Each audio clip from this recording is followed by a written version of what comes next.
তিনি রাষ্ট্রপতির সন্তান, কিন্তু চলনে বলনে অতি সাধারণ। রাজনীতি, পড়াশোনা, চাকরি, ব্যবসা ও সাংস্কৃতিক অঙ্গনে চলছে তার অবাধ পদচারণা। নাটক, সিনেমার মানুষ, কিন্তু পর্দায় দেখা যায় না। সিনেমাকে জাগাতে চাইছেন, তবে আড়াল থেকে।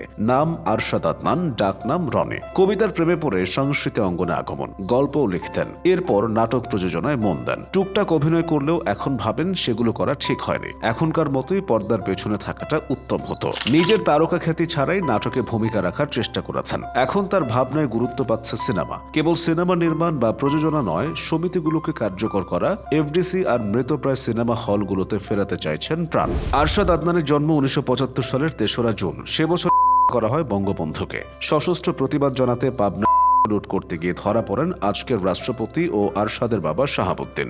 মুক্তি পান 3 বছর পর।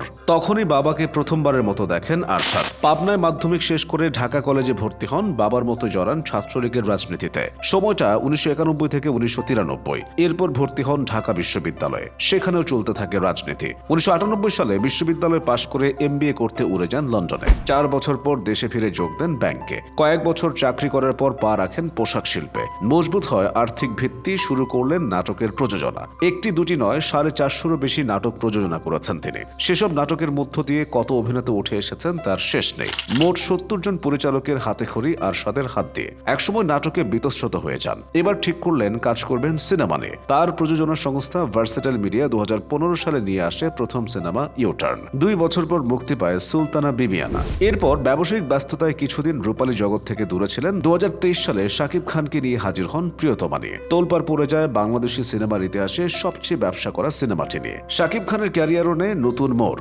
নবাগত নায়িকা হিসেবে কলকাতার ইধিকা পাল বিশ্বের কোটি বাংলা ভাষাভাষী দর্শকদের মুগ্ধ করে। সিনেমাটির শুটিংয়ে সময় লেগেছিল মাত্র 32 দিন। এডিটিং স্পটে দিনেরটা দিনেই শেষ। ঢাকায় ফাইনাল এডিটিং, সাউন্ড ব্যালেন্স করে পুরো কাজ শেষ করতে সময় লাগে 45 দিন। বিশ্রাম ছিল না একটি দিনও। কেবল শুটিং স্পটে মালামাল পাঠাতে যতটুকু দেরি ততটুকুই। শুটিংয়ে কিন্তু একদিনও স্পটে ছিলেন না আরশাদ। নজর রাখেন দূর থেকে, কারণ তিনি শিল্পী আর পরিচালকের স্বাধীনতায় বিশ্বাসী। চান তারা কাজ করুক নিজের মতো করে। প্রিয়তমা মুক্তির আগে শাকিব খানের অন্যরকম লুক দিয়ে একটি পোস্টার ছেড়েছিলেন। তার এমন লুক আগে কেউ কখনো দেখেনি। সিনেমা দেখতে হুড়মুড় করে হলে আসে দর্শকরা। অতীতের সব রেকর্ড ভেঙে দেয় 2023 সালের এই ব্লকবাস্টার। সেই সাফল্যে উদ্বুদ্ধ হয়ে আরশাদ এবার আনছেন রাজকুমার। সিদ্ধান্ত নিয়েছেন ফিরবেন নাটকেও। 5টি নাটক নিয়ে পরিকল্পনা চূড়ান্ত।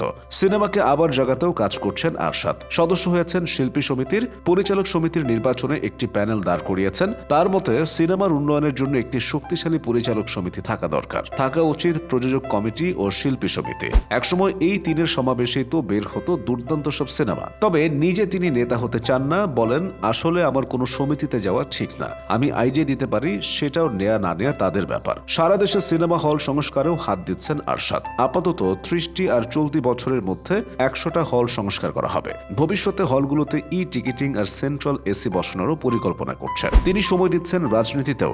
2015 সালে ঢাকা মহানগর দক্ষিণ যুবলীগে যোগ দেন আরশাদ। বর্তমানে আওয়ামী লীগের সাংস্কৃতিক বিষয়ক উপকমিটির সদস্য।